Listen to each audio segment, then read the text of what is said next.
पालंग को लेकिन आउ गोटे रेसिपी मुझे अनेक अनेक स्वागत करुच्ची। तो प्रथम देखो आपण मैंने पालंग नहीं जी मु 3टी आलू टमाटो पियाज अदा रसुण ये सब नहीं जाइए। तो प्रथम मुझे मो चैनल को स्वागत करुच्ची। तो चलतु एवं आम रेसिपी स्टार्ट करवा। देखो प्रथम आपण मैंने पालंग को भल भाव धोई देकी सफा करे। बर्तमान आम एवं कट करवा छोट छोट कर काटना। आपण मैंने कहे जे मु केवल पत्र ही यूज न करिकी यार जो नाड़ी रोचे ताहाको मध्य यूज करिकी कहीं पालंगर सब जिनस बहुत परिमाण प्रोटीन कैल्शियम थाए से आम यार पत्र ही यूज करवानी। तो देखो आम जो रेसिपीटा बनैबा ताहा रेसिपी बनैबा आम पालंग को एहीपरि भाव में काटिबा।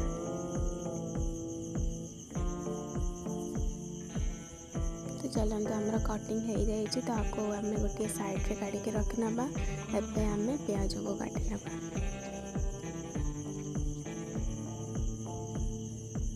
देखो आपण मैंने प्याज चोपा छड़ाई यहाँ छोट छोट करके काटने।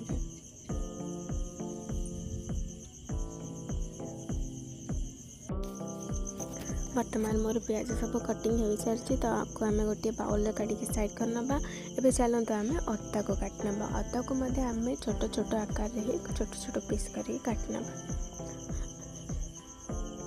देखो मुझे भाव में काटी नहीं आपण मैंने यहीपरि भाव में काटी ने। तो देखो मु पालंग आलू यूज करुँची। आलू आपण अधिक परिमाण नेबेनी मु 2टी आलू ही नहीं जाइए। तो देखो आम आलू को छोट छोट पीस करके काटना। आपण मैंने जब चाहिए आलूर चोपा छड़ाई पारे कहीं यहाँ नुआ आलू होइथिबारु मैं यार चोपा छड़ाइली नहीं। तो देखो आम बर्तमान टमाटो 2टा को काटी नवा। तो चलते आम यार रेसिपी को स्टार्ट करवा। प्रथम आम गैस को ऑन कर चुली रे गोटे पैन कि कढ़ाई बसई पार। देखो पैन टा आमर गरम हो आसला से 2 चम्मच रिफाइंड ऑयल दे दूँगी। तेल गरम हो आसिले आम जो काटी रखि आलू को ए पकाई फ्राई करवा।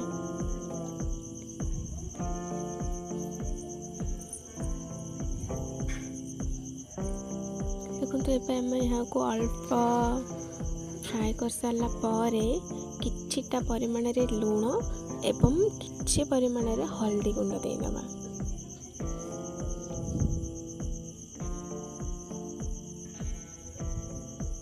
वर्तमान यहाँ को आम भल भाव में मिक्स करना।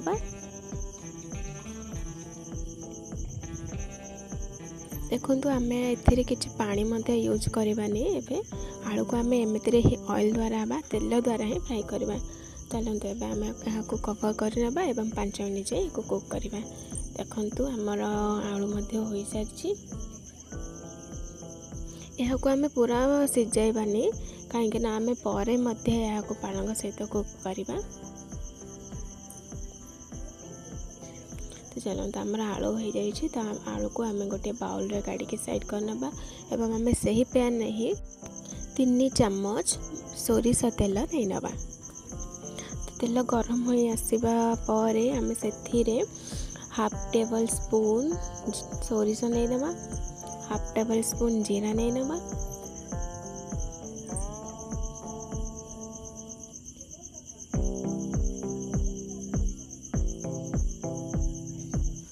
तो ये आम काटी रखि से प्याज को ऐड करवा। प्याज को एबे भल भाव में आम मिक्स करना। एवं यहाँ को आम गोल्डन ब्राउन होगा पर्यंत कुक करवा।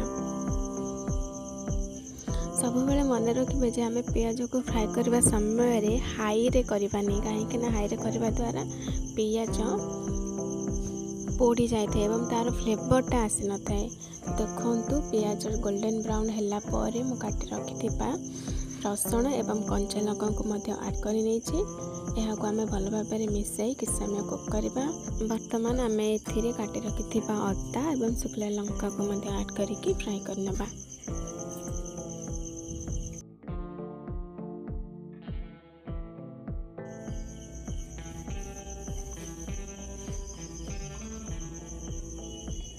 तो देखो आम फ्राई करके रखि से आलू को बर्तमान पकाई नवा। आलू को मध्य प्याज भाव भल भाव मिक्स करनबा। एबे मैम काटी रखि गोटे कप टमाटो को मध्य ऐड करनबा।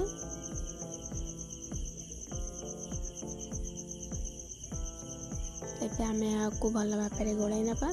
तो चलते एबे आम एथिरे स्वाद अनुसार लूण,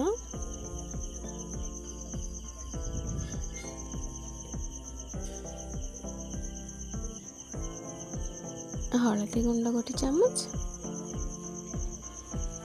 एवं हाफ चामच लंका गुंड नहीं कि आम यहाँ को भल भाव मिक्स करनबा।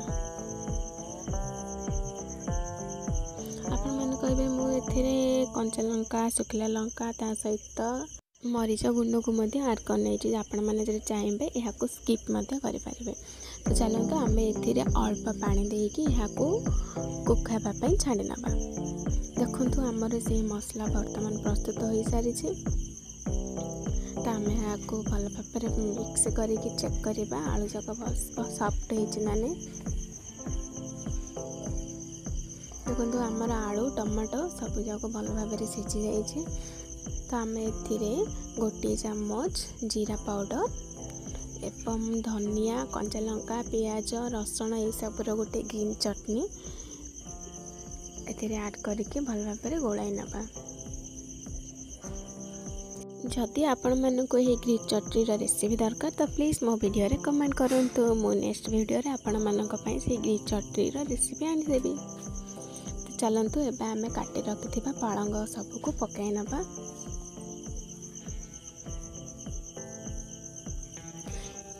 यह रेसिपीटी बहुत टेस्टी होता कहीं मुझे पालंग खाएनि किंतु यह रेसिपी बनैला मु आज सबुठ अधिक से दिन पालंग तरकारी खाई। तो देखु आम यहाँ कुक हाँपाई छाड़ी देते तो यह पूरा सफ्ट हो सारी। तो आम यहाँ भल भाव से आलू मसला सहित मिक्स करनबा।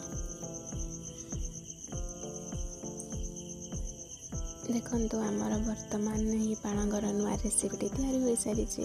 आपण मैंने यहाँ घरे निश्चय बनातु एवं टेस्ट करके कहतु कि रेसिपीटी आपण मानक केमिति लगिला।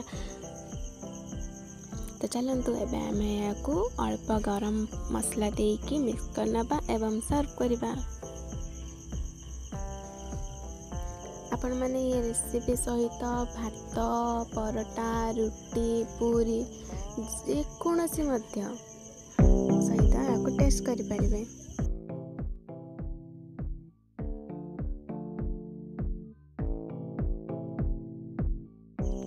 तो देखो यह बर्तमान सर्व हो सारी। आपण मैंने गार्निशिंग अल्प धनिया पत्र को देकी यहाँ सर्व करेंगे। आ गोटे कथा शुणु, आपण मैंने मो वीडियो को देखुं किंतु लाइक, शेयर, कमेंट, सब्सक्राइब किसी भी करूना। तो ये वीडियो रे आपण मैंने प्लीज सब्सक्राइब कर दिंतु एवं भल लगे लाइक टे कर दिंतु। रहुछि जय जगन्नाथ।